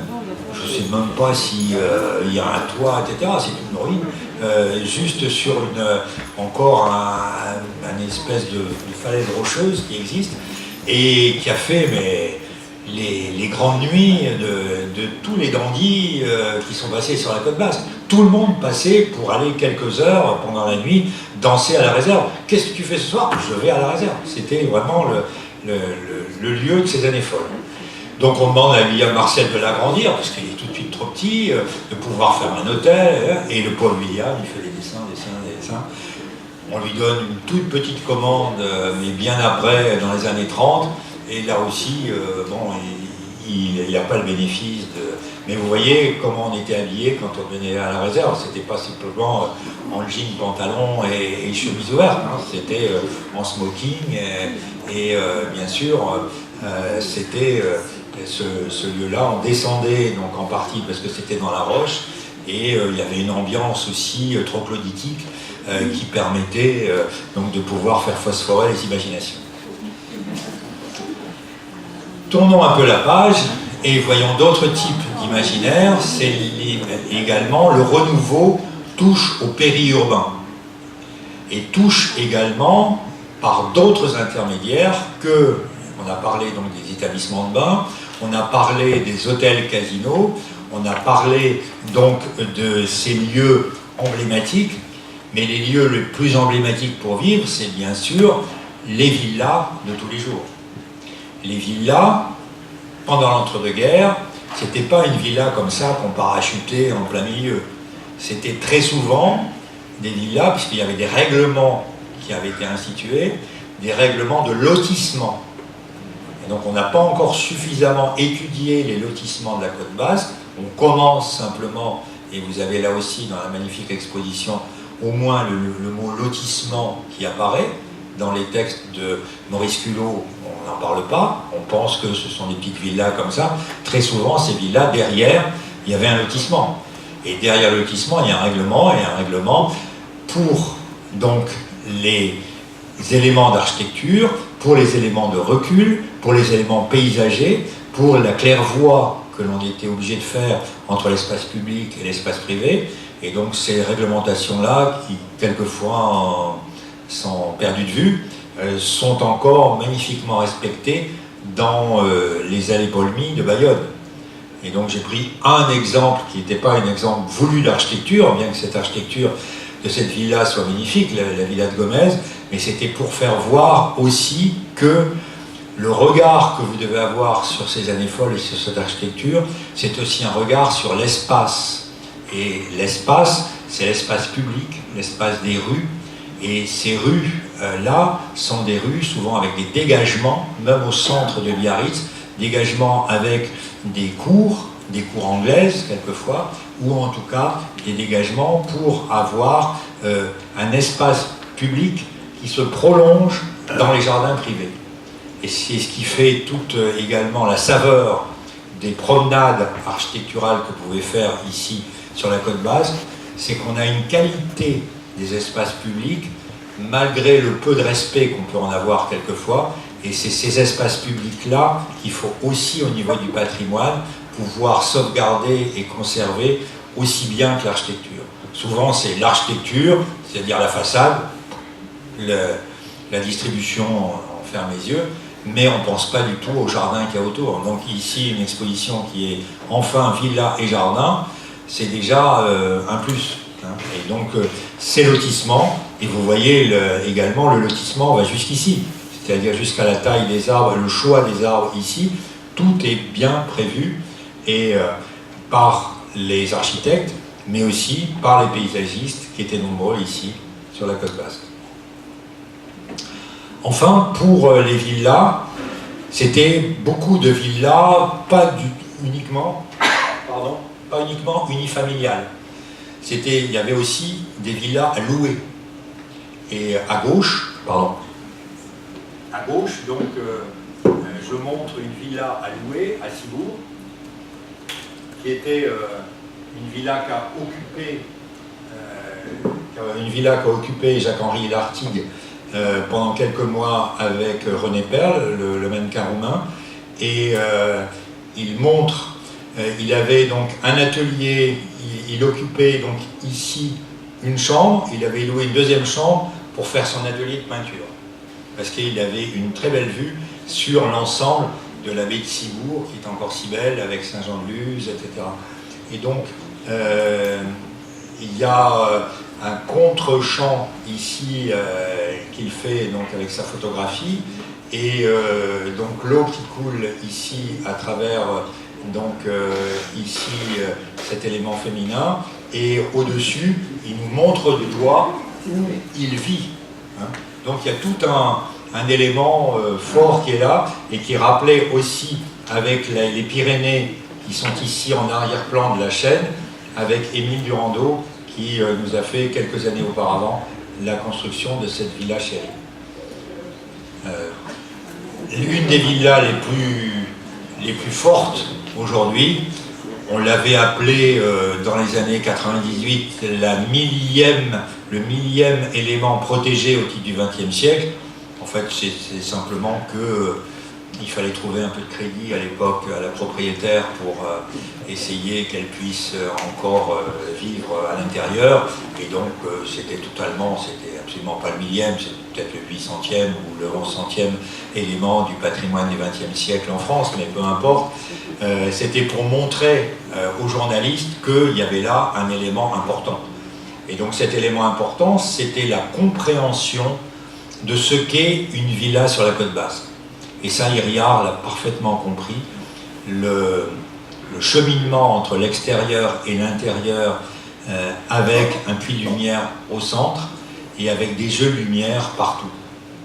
Et donc, quand on pénètre dans les villas d'Iriart, il y a d'abord une lumière colorée quand vous ouvrez la porte. Ensuite, si le programme en a les moyens, vous rentrez dans un éclairage zénital d'un patio, plus ou moins important, et ensuite il y a toujours une perspective, quand c'est possible, par rapport à la situation de la parcelle, vers la mer. Et l'ouverture des baies vous permet de passer de l'extérieur à l'intérieur et à l'extérieur. Donc il y a un cheminement magnifique qui est parfaitement respecté dans ces villes-là. Donc aussi, pendant les journées du patrimoine, allez voir l'une de ces villas-là, et vous verrez de l'intérieur comment un architecte concevait, durant les années folles, un bâtiment. Ce n'était pas simplement des carrés mis bout à bout selon un programme, etc. C'est d'abord une compréhension de l'air, de la lumière, qui devait pénétrer par rapport également au panorama marin. Et donc ça, c'est un grand art qu'avait toute l'agence d'Iriart ici. Et bien sûr, le rappel de l'eau ici dans la fontaine, et le bruit de l'eau dans la fontaine de la Villa Laiora, ça vaut le détour, c'est magnifique. et l'ambiance colorée. L'ambiance colorée sur des bleus. Et donc là, vous pénétrez ici, la photographie est prise de la porte d'entrée. On passe à travers le patio. Et ici, cette porte fermée là s'ouvre sur le perron, la terrasse et la mer. À travers, bien sûr, la fontaine. Et quand vous ouvrez la porte d'entrée, vous avez donc toute cette perspective-là et le jeu des couleurs de la porte à l'extérieur et la porte à l'intérieur avec le vitrail signé Gruber que l'on aperçoit peut-être, bah oui, là, ici, je vais vous le mettre, là, ici, là, vous voyez Gruber, voilà, juste à la hauteur de, bien sûr, des yeux, mais sa signature là où ça pouvait se voir, bien sûr, il fait sa publicité comme tout le monde. Mais, et vous voyez que cette lumière-là, elle n'est pas avec une débauche de couleurs, elle est avec quelques accents simplement, et il joue là avec peu d'éléments pour pouvoir évoquer la lumière, parce que c'est bien sûr les rayons de la lumière qu'il veut évoquer. Mais souvent, c'est des vitraux en demi-teinte ou en teinte forte, mais avec 2 ou 3 teintes simplement pour l'ensemble de la verrière. Et donc, il y a une économie de moyens avec des effets maximum, puisqu'il utilise, encore une fois, des verres de nature différentes. Et là aussi, le saint des saints de la Côte Basque, pour moi, c'est ça. Vous prenez votre bain, votre douche, en regardant, il faut vous imaginer, donc, prendre votre douche ou votre bain, et vous avez la chance de voir la mer.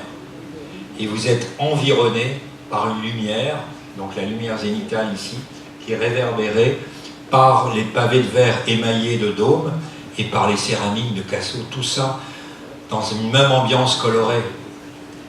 C'est extraordinaire. Donc, je ne vous dis pas de prendre votre bain là, parce que maintenant, c'était un peu possible avec l'ancien propriétaire, maintenant c'est plus difficile. Mais en tout cas, c'est un lieu... vraiment, il faut que vous alliez voir ça aussi. Ça, si vous avez peu de choses encore à voir, allez-y. C'est vraiment... on comprend ce qu'est la lumière sur la Côte Basque quand on est à l'intérieur de ça, et quand on voit le panorama marin à partir de là.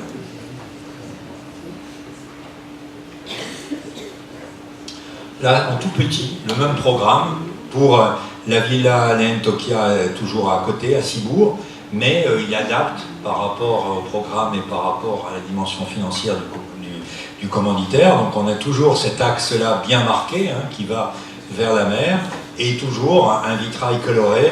Là, on n'avait pas pu le mettre directement sur la porte, donc on l'a mis au-dessus de la porte. Et de l'autre côté, ben, qu'est-ce qu'on voit?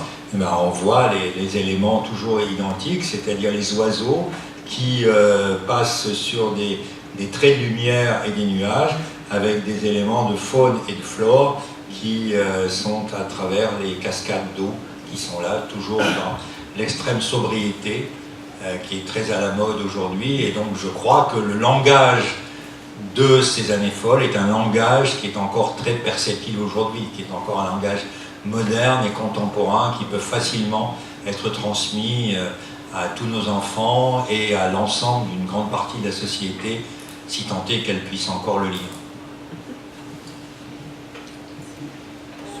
Mais on n'a pas que ces langages-là. On a là des éléments qui viennent d'ailleurs. Et l'élément qui vient d'ailleurs, eh bien, il vient, bien sûr, de l'exposition de 25, donc le pavillon du collectionneur, et on va ici importer des modèles, totalement un modèle quasiment à l'identique, hein, qu'on va donc mettre ici. Je crois que la villa a été rachetée maintenant, elle était en vente pendant très longtemps, elle a été donc rachetée récemment, et j'espère que l'architecte des bâtiments de France va être au courant lorsqu'on devra changer les menuiseries, etc. et tout, qu'on fera très attention là-dessus. Mais en tout cas, c'est un petit bijou parisien, on dirait, au cœur de la Côte Basque. Mais le moindre des changements peut tout faire basculer. Hein. C'est pas uniquement le bas-relief à la Janniot qui est au-dessus, qui est important à conserver, mais c'est aussi toute la disposition intérieure qui avait été très chahutée ces dernières années. Donc, bon, il y a une attention très forte. là, vraiment, dans ces cas-là, il faut vraiment que la protection au titre des monuments historiques soit aussi à l'intérieur et de demander à votre service de la DRAC à Bordeaux de pouvoir faire une extension de la protection et pas uniquement la façade, mais bien sûr les dispositifs intérieurs. Parce que quand vous êtes à l'intérieur et que vous pouvez voir le panorama, si, comme il y a eu à un certain moment, on met des caches et on met des cloisons, etc. et tout est cassé, quoi. Donc il faut pouvoir aussi protéger les intérieurs de certaines maisons.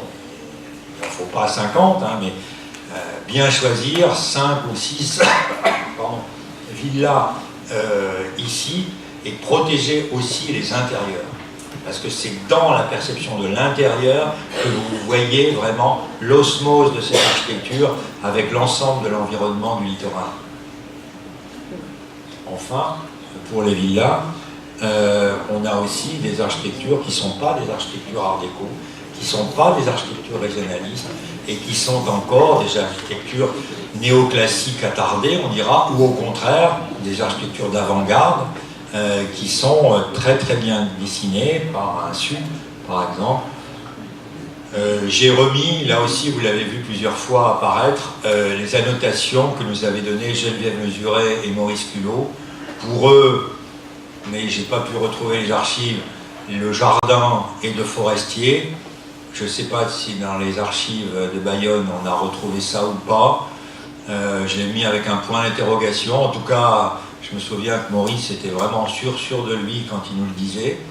Il n'est pas mort encore, hein, donc on peut encore lui demander. Mais j'aimerais bien qu'on puisse lui demander rapidement ses sources, quoi. Parce que c'est quand même pas rien si Forestier, il a cité au moins dans ses livres Forestier 3 ou 4 fois. Est-ce que Forestier est venu? C'est un grand paysagiste. Hein. Est-ce que Forestier est venu ici sur la côte basque ou pas? Pour certains des premiers chercheurs, donc Lasserre, mais à mon avis c'est pas Lasserre qui a gardé les archives, c'est pas non plus beaucoup Maurice, c'est certainement Geneviève Mesuret qui a dû le voir ou pas. Donc Jean-Claude est mort, il n'y a plus que 2 témoins là.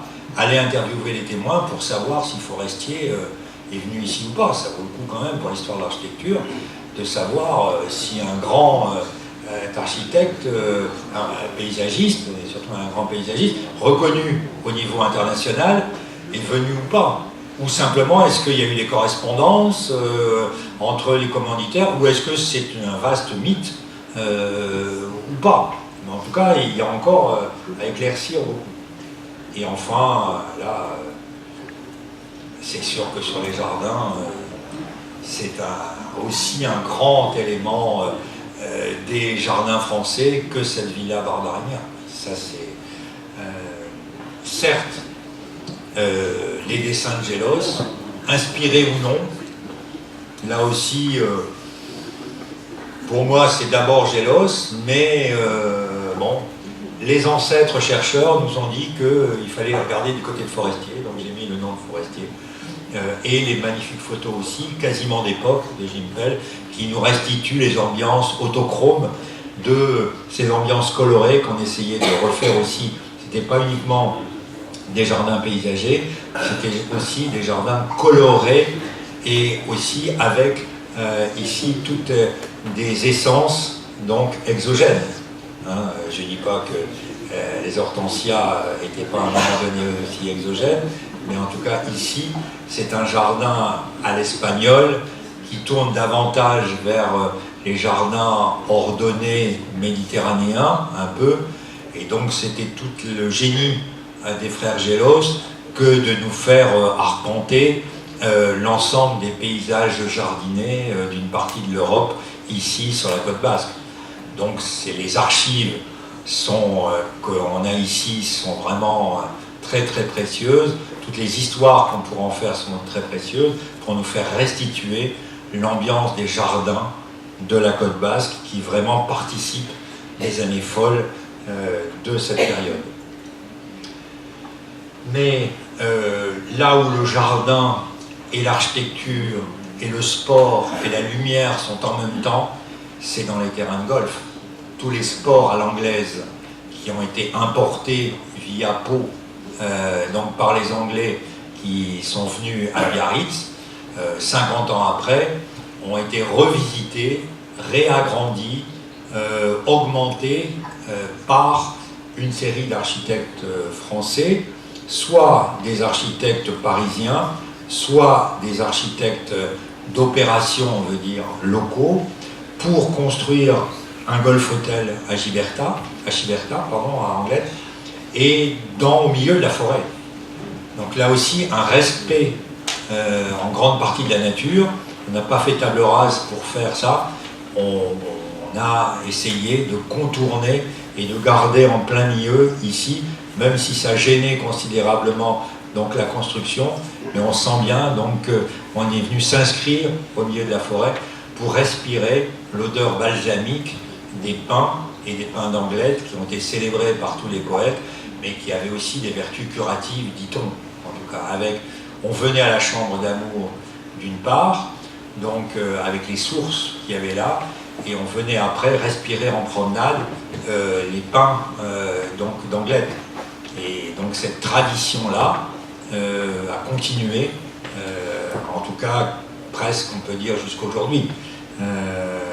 Et vous voyez ce qui est important, comme je l'avais dit tout à fait au début, on y va en voiture.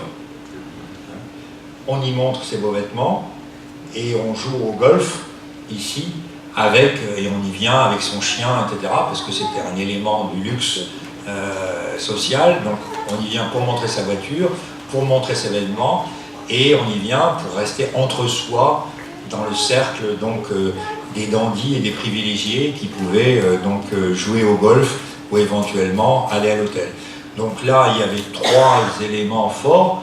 Il y avait le golf, avec le golf house, l'hôtel, et ce qui était très célèbre, c'était la terrasse du restaurant. Il paraît que pendant quelques années, ce restaurant de Giberta faisait des merveilles. Et donc, c'était aussi la gastronomie qui était un élément du patrimoine de la Côte Basque. Et il faut le rappeler aussi, je ne dis pas au même titre, mais en tout cas, qui accompagne cette culture de la Côte Basque des années folles. On y venait aussi pour faire des repas, et pas uniquement des parties de thé à 5 heures, hein, même s'il y avait des bonnes pâtisseries, mais il y avait aussi une tradition culinaire, et c'était un des lieux de la tradition culinaire ici, à Giberta. Et enfin, cette architecture donc, des golfs, comme celui de Chantaco, fait comme là aussi par une grande signature, hein, Jean Walter, qui, on le voit bien aussi, reprend des poncifs ici, qui sont usités dans d'autres villas, dont certaines sont aussi dans l'exposition là, qui sont des motifs ici faits avec soit des briques, soit ici avec des pierres très finement taillées, pour faire des grandes baies modernes avec des ferronneries, l'ensemble très art déco, et avec des galeries ouvertes qui permettent de faire pénétrer la lumière et d'avoir des toits débordants comme dans toutes les villas de villégiature qui donc se tenaient.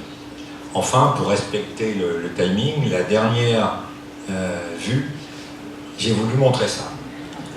C'est-à-dire ces années folles-là ont certes permis une avancée, mais l'avancée, elle est pour la redécouverte d'un espace public différent de l'espace qu'on avait juste après la guerre.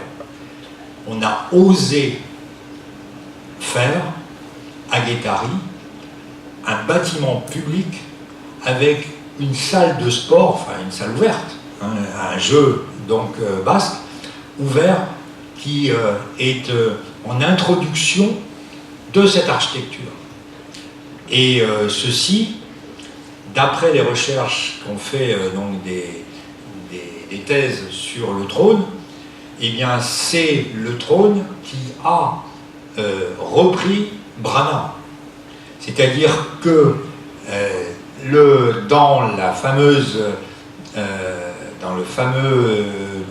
publication de Charles Trône, Murs et Toits des pays de chez nous, on fait un exemple de mairie donc, en Pays Basque en reprenant l'exemple de Guétari.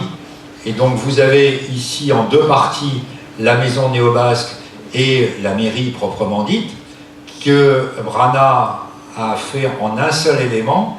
Ici on le redécoupe en deux éléments, mais ce qui est formidable, c'est que tout ceci s'appuie sur le fronton. Et donc c'est cet espace-là, vécu différemment en Pays Basque, qui est aussi la force de ces années folles, c'est-à-dire d'avoir osé transgresser les codes et les règles d'architecture et d'urbanisme pour nous produire une architecture qui, aujourd'hui encore, est contemporaine. Je vous remercie.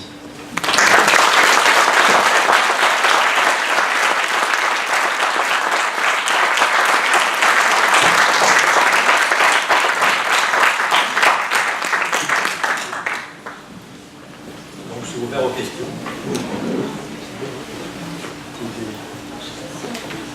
Moi, j'ai une question sur la pergola. Comment est-ce qu'il a été possible de ne pas protéger le bâtiment d'Alle-Stevens, et en particulier la partie paysagère qui est sur la ville? Un mystère. Et tout le jardin. Et le jardin. Quand on s'est mis à la protection, c'est-à-dire dans les années 90, je vous assure que le bâtiment, il n'en restait plus grand-chose. Donc, avant les années 90, l'architecture du XXe siècle était peu reconnue en France. Donc en 90, on avait 250 bâtiments protégés au titre des monuments historiques sur toute la France. Aucun dans le Pays Basque. Mais après, donc il y a eu le grand événement 91, la mairie de Biarritz est prise par des gens pour qui le patrimoine veut dire quelque chose. Et en 93, il a fait fort, hein, le maire. Il a réussi à convaincre le directeur du patrimoine, Christian du Pavillon, qu'il fallait protéger sa ville. Alors il y avait deux éléments de protection qu'il a mis en même temps. Une campagne de protection des bâtiments les plus importants. Et donc on a protégé 13 bâtiments donc, sur la côte basque. C'était un événement à l'époque. Et deuxièmement, on a lancé la ZPPUP pour courir après la ville donc concurrente de Dinard. Peu importe qui est-ce qui a gagné la partie, on s'en fout. Le nombre de villas qui ont été protégées en plus ou en moins. Mais c'était une architecture balnéaire, c'était une architecture du XXe siècle, une architecture de Mallet-Stevens. Et rappelez-vous, Mallet-Stevens, à l'époque, quel était son patrimoine. La villa Cavrois, on voulait la démolir.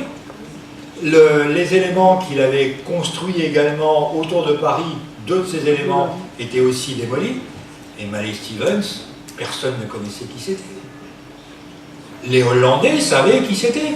Les Suisses savaient qui c'était. Mais les Français, personne ne savait. Et les Basques, pas non plus. Il n'y avait aucun Basque qui aurait parié un seul copec sur un Mallet-Stevens ici, sur la côte basque. C'est pas possible. Donc quand on est arrivé dans les années 90-93, eh bien le mal était déjà en grande partie fait, c'est-à-dire le jardin n'existait plus, l'hôtel Atlantic City, ça s'appelait même plus Atlantic City depuis longtemps, et il était totalement ravagé. Le casino avait été déjà refait 2 ou 3 fois, et il restait quand même, je me souviens bien, derrière le rideau de Seine, un bas-relief. Certains entre 90 et 2005 s'en sont servis, et ça doit sans doute décorer certaines villas de la côte basque. Voilà le lot, malheureusement, de ce magnifique bâtiment qui était, et sans doute aussi qu'on devrait retrouver dans certains jardins de la côte basque, les superbes lampadaires qui aujourd'hui valent une fortune. Ils valent certainement chacun 10 000 euros, hein, facilement. Donc, et encore, je ne donne pas les prix réels, mais bon, peu importe les prix, mais c'est vrai que ça avait une valeur, et aujourd'hui, il n'y a plus rien, quoi. C'est lamentable, quoi. Il n'y a plus que ses yeux pour pleurer, pour ce magnifique élément des années folles de la côte basque. Heureusement, il y en a d'autres, mais en tout cas, de cette qualité-là, de cette modernité, on peut dire qu'on a perdu quand même beaucoup sur la côte basque, oui. La côte basque a été dans la bataille du patrimoine, a dû subir quand même beaucoup de défaites avant d'avoir les premiers succès. J'ai une petite Oui. question. Les villas des Allées Paulmy à Bayonne, Oui. est-ce qu'elles sont protégées, l'architecture extérieure, est-ce qu'elle est protégée? Parce que c'était particulier, maintenant c'est tous des bureaux. Oui. Est-ce que savez-vous si l'architecture extérieure est protégée? Moi, ça me fait Une mal au excellente cœur de question. voir. Donc, avec Maurice, on avait commencé à faire un inventaire et à dire que Bayonne devait être compris dans les études sur la côte basque. À l'époque, Bayonne était à part et les gens de Biarritz ne voulaient pas que Bayonne aujourd'hui, ça a certainement changé. Mais en tout cas, c'était le cas. Hein. Donc, quand on s'est mis à faire l'inventaire de ça en disant mais c'est aussi intéressant que les villas de M. Borotra, il y a eu beaucoup de gens qui se sont détournés de nous et qui trouvaient que c'était pas normal. Qu'on allait voir les gens de Bayonne, mais que c'était pas sérieux. Ah, ça, c'est mon cœur, alors c'est mon quartier. Alors, Oui, oui. s'en fiche. Et donc, pour les années de Paulmy, aujourd'hui, il y a des architectes du CME qui sont là, et je vais leur laisser répondre parce que c'est leur job. Oui,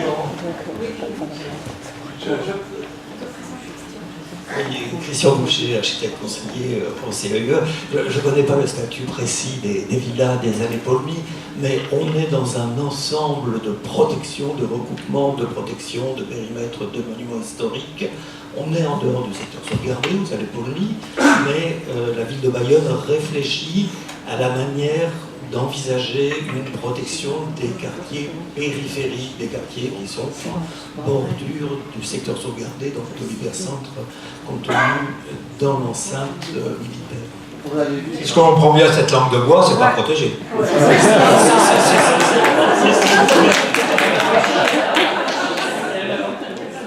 Il y a un inventaire qui est fait, c'est bien, c'est déjà un premier truc. Enfin, un inventaire, bon, si, c'est-à-dire que s'il y a un permis de construire qui est fait, il y a quelqu'un qui va le voir de façon objective. Oui, oui, absolument. Oui, puisqu'on est en périmètre de Ah oui, il y a un périmètre. Voilà, donc c'est soumis à la VKBF. Et en outre, le PLU a identifié des bâtiments remarquables, dont certaines villas, et réfléchit actuellement à une protection renforcée type AFAP qui viendrait éventuellement compléter. En gros, ce qui est important à mettre donc, dans les esprits de tous ceux qui sont ici, mais c'est pas la peine de le dire, c'est qu'entre Bayonne et Hendaye, vous avez une agglomération patrimoniale. Et donc ça, c'est pas encore rentré dans les mœurs. C'est Biarritz d'un côté, Lidard de l'autre, Anglais, etc. Mais on n'a pas encore dans la tête que c'est un continuum urbain qui fait l'intérêt de l'ensemble de ces 13 communes. Et donc, c'est pas une ZTP ici, un Navap là, un petit monument historique là, c'est qu'il faudrait un plan général de Bayonne à Saint-Sébastien pour avoir un littoral et un balnéaire qui se tiennent la route. Parce que sinon, vous allez engager des élus d'un côté contre les élus de l'autre, etc. Et c'est plus une bataille d'élus, c'est une bataille vraiment de tous les citoyens qui voient les éléments remarquables et l'un appelle l'autre. Aujourd'hui, tout le monde a sa voiture et donc on peut aller d'un endroit à un autre sans problème. Oui, non, mais au sein de la communauté d'agglomération qui compte maintenant 158 communes et qui va donc de Bayonne à Hendaye, ça devrait être plus aidé, mais Madame va peut-être en parler, Nathalie. J'ai essayé de... Bonsoir, Nathalie Moch, adjointe à l'urbanisme à Biarritz. Alors, j'ai peut-être 3 observations à faire, mais d'abord vous remercier parce qu'on s'est régalé. On était tous très attentifs à tout ce que vous avez dit et c'était vraiment une merveille. Merci beaucoup. Première observation sur la protection. Alors vous l'avez souligné, ça a démarré en 91 avec Didier Borotra. On en a parlé hier ensemble tous les deux. On lui doit tout, en tout cas on lui doit le Biarritz d'aujourd'hui. Si on est une cité patrimoniale, merci de la si on est cette cité patrimoniale aujourd'hui remarquable et remarquée, c'est parce qu'en 91, il y a un homme qui s'est mis debout et qui a dit non, on ne détruira pas le casino, non, on n'accepte plus que les bulldozers détruisent nos belles villas, c'est notre identité, c'est notre patrimoine, et je vais me mettre devant. Il fallait beaucoup de courage politique, donc je voudrais lui rendre hommage. Voilà. La deuxième chose, c'est qu'il a pris ce système de protection qu'on a appelé ZPPAUP, qui est maintenant en bout de course, puisque c'est un règlement et des procédures juridiques qui sont en train de muter en AVAP, et tout de suite vous rassurer pour vous dire que nous nous inscrivons naturellement dans cette protection du patrimoine à Biarritz. Je travaille depuis 3 ans sur l'AVAP avec le service urbaniste, c'est un travail colossal. Le rédacteur en est Bernard Wagon, qui était lui-même le rédacteur en 96 de la ZPPUP. Il a fait un règlement de plusieurs centaines de pages pour vous dire que Biarritz est protégé, pas figé, mais protégé.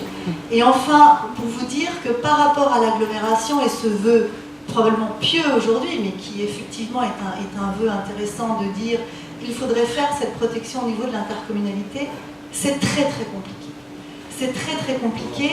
Aujourd'hui, la VAP, c'est une servitude de droit public dans ce qui sera demain, en 2019, un futur PLUI, plan local d'urbanisme intercommunal. Ça veut dire que nos PLU locaux vont se substituer au PLUI, qui sera exécutoire en 2019, et ça veut dire que c'est géré par une technocratie très lourde. Je souffre, je peux vous dire que c'est difficile de dire non, il y a des choses qu'on ne peut pas faire parce qu'aujourd'hui on est dans un renouvellement urbain à tout va, dans une densification à tout va, et quand vous arrivez en disant une chose toute simple, par exemple les clôtures, vous en avez parlé dans vos remarques sur le domaine public et ces vitrines que sont les clôtures, effectivement c'est important qu'il y ait cette perméabilité. Aujourd'hui les clôtures, tout le monde s'en fiche, il faut construire en front bâti devant, et le principe du petit jardin qui est cette vitrine, cette perméabilité qui donne à voir, on l'oublie.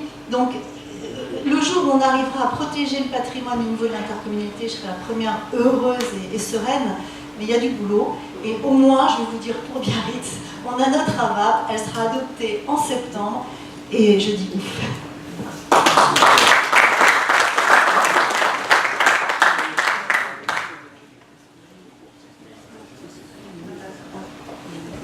Je ne sais pas, c'est juste simplement une question. Je suis très intriguée par le casino d'Andaï, parce que je ne le vois pas du tout s'inscrire dans ce que vous nous avez montré. Oui, ben, c'est pour ça que j'en ai pas parlé. Parce que c'est un des plus vieux casinos qui existe encore dans son état à peu près primitif. Il a été fait par Bertrand, et donc c'est le Bertrand qui avait été choisi, et c'était pas son fils, c'était bien lui, quand il était jeune, il a été choisi par le milieu proche d'Eugénie pour faire le premier établissement de bain mauresque de Biarritz. Et donc, il est resté à la fin de sa vie, toujours. Il a fait d'autres types de bâtiments. Pour lui, le balnéaire est égal au mauresque. Parce que la première génération du balnéaire ici, c'était le balnéaire, là aussi, de l'imagination, de l'exotisme, et c'était l'exotisme mauresque. Il fallait donc faire de l'architecture éclectique, pittoresque, et c'était pour les bâtiments de bain, notamment, puisque c'était un bâtiment de bain avant d'être un casino comme aujourd'hui, et les bâtiments de bain, comme à Salis de Béarn, il y a un petit clin d'œil entre Salis de Béarn et tout ça, c'était des établissements mauresques. Donc je me suis dit, c'est quand même difficile, un bâtiment des années 80-90, donc de la fin de la vie de l'architecte, de les mettre avec les jeunes architectes comme Walter, etc. et autres. C'est aux antipodes. Mais c'est pour ça qu'il est intéressant. Il a été pas trop bien restauré, enfin même le mot restauré, je crois que c'est un peu trop pour lui. Il n'a pas réussi à aller jusqu'à ce niveau-là. La mauvaise réhabilitation qu'on lui a donnée lui conserve encore un petit air bizarre qui pourrait encore se mettre dans le néo-mauresque, mais il y a quand même une chose extraordinaire, heureusement, qui reste, c'est d'une part les chapiteaux qui sont là, qui sont des chapiteaux mauresques fabriqués en Espagne. Regardez sur les petits éléments qui sont là. Et en face, il ne faut pas le regarder, mais il faut se mettre donc, sur la galerie, à voir les colonnes et la galerie, et à voir l'Esquaduna en face. Et donc là, on retrouve un peu l'ambiance de l'entre-deux-guerres et du début du XXe siècle, si on a encore ce regard-là. le regarder directement, ça fait trop mal au cœur. Mais si vous avez encore la galerie à peu près, donc le premier plan et l'Espalduna, tant que l'Espalduna n'est pas trop ravalée, ça marche encore, quoi, voilà. Mais c'est pas du tout, c'est pour ça qu'on a beaucoup utilisé l'Espalduna. Des personnes, en tout cas, par exemple, Bugatti, aimaient bien d'aller à l'Espalduna, parce que de l'Espalduna, il y a des galeries aux étages, hein, dans les chambres, c'est des grandes chambres avec galeries filantes. Bon, il y avait des petites séparations, mais vous avez une vue sur la mer très belle de l'Espalduna. Donc c'était une architecture qui était très prisée encore pendant les années folles, malgré que ce ne soit pas à l'avant-garde. Et donc il faut rendre aussi, j'espère qu'on aura une belle exposition ici à Biarritz, peut-être plutôt à Hendaye, mais sur Martinet, qui a vraiment construit en grande partie Hendaye sur des plans qui existaient avant, mais en tout cas il a fait beaucoup sur Hendaye, et Martinet a une destinée nationale. On le retrouve au Touquet, on le retrouve. C'était vraiment un homme du balnéaire, Martinet. Mais non, tout le monde n'a pas eu la chance quand même d'avoir des mers dynamiques sur le patrimoine, et Hendaye a été restauré au moment, a été réhabilité au moment où Borotra restaurait le casino. Donc on aurait pu imaginer que la fièvre Borotra puisse continuer jusqu'en Espagne, mais c'est arrêté là. Oui. Pourquoi n'avez-vous pas évoqué André Pavlovski Oui. C'est parce que une grande partie de son architecture, ou le meilleur de son architecture, s'est fait, d'après moi, après les années 30.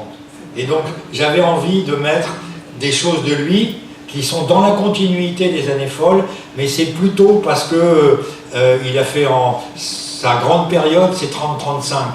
Et donc, comme j'avais déjà beaucoup à dire sur 25-30, si il y a une prochaine conférence sur 30-35, je la mettrai très volontiers. Mais voilà pourquoi. Mais c'est vrai que j'ai eu mal au cœur moi-même de ne pas le mettre. C'est vrai. Oui. Vous avez parlé des jardins cubistes de l'île Biarritz. Est-ce qu'on en connaissait d'autres de ce type sur la côte basque? Il faut voir les archives de Vacheron. Et d'après moi, il y avait des petites villas, oui, où il y avait ça. Mais là aussi, heureusement, la recherche n'est pas terminée, quoi. Mais cette magnifique vue de ça, oui, il y a eu Sauvage qui, dans un plan de restructuration du casino, avec transformé en grand hôtel, une architecture en tout cas en terrasse, en bas de cette architecture-là, pour les années 25-30, avait aussi imaginé, c'est vraiment le jardin des années 30, et donc il y a eu des projets qui n'ont pas été réalisés. En tout cas, on voyait bien que cette architecture art déco ne pouvait pas se marier avec autre chose que des jardins cubistes. Enfin, pour en tout cas les aficionados de l'architecture. Et que Gélos avait fait son temps, mais il faudrait peut-être voir s'il n'y a pas des Gélos cubistes.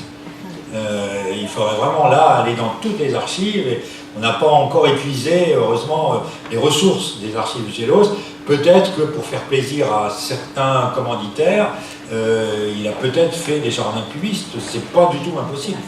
Parce qu'il était très proche des commanditaires, enfin ils étaient très proches des commanditaires, donc, mais on n'a pas du tout les preuves, et les inventaires n'ont pas été faits. Mais il faut laisser les thésards travailler un petit peu.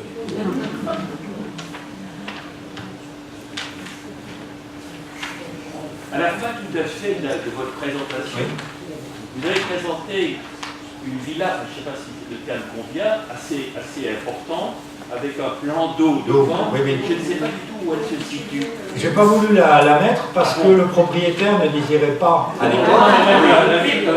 C'est dans la vallée de la Vive, et pour tout vous dire, c'était un grand couturier qui l'avait. Donc il y a plusieurs grands couturiers dans les années 20-30, et donc vous pouvez choisir celui que vous voulez. mais comme moi, on m'a demandé de respecter, que je suis toujours un conservateur du patrimoine, je ne peux pas vous dire où elle se trouve. Même pas Biarritz, c'est... Elle est monument historique? Non. Elle a été protégée parce que le propriétaire nous a fait croire à l'administration centrale qu'il y avait l'autoroute qui allait passer à côté. Alors si vous avez grand couturier, autoroute, protection monument historique, vous pouvez peut-être savoir où aller. Et je vous dirai. Non, mais l'autoroute en fait c'était un prétexte pour la faire protéger. Et vous saurez, avec un drone. Oui, sans doute. Mais bon, il faut quand même que vous fassiez un peu de recherche quand même, hein, pour votre dimanche. Voilà. Mais non, c'est des choses qui font.